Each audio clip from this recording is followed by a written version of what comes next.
আসসালামু আলাইকুম ভিউয়ার্স, আশা করি আপনারা সবাই ভালো আছেন। আলহামদুলিল্লাহ আমরা সবাই ভালো আছি।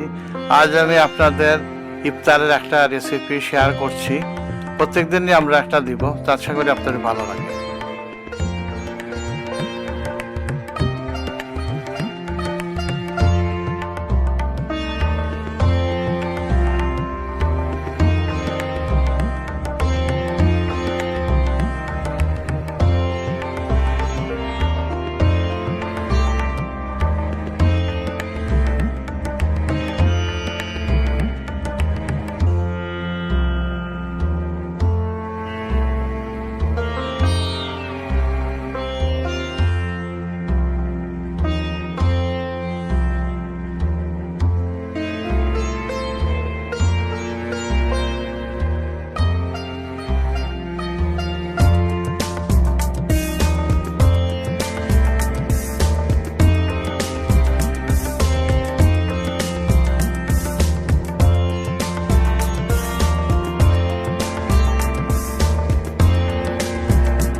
রেসিপিটি যদি ভালো লাগে তাহলে লাইক দিবেন, শেয়ার করবেন, আপনাদের মূল্যবান কমেন্ট দিবেন আর আমাদের চ্যানেলটা সাবস্ক্রাইব করবেন। ধন্যবাদ।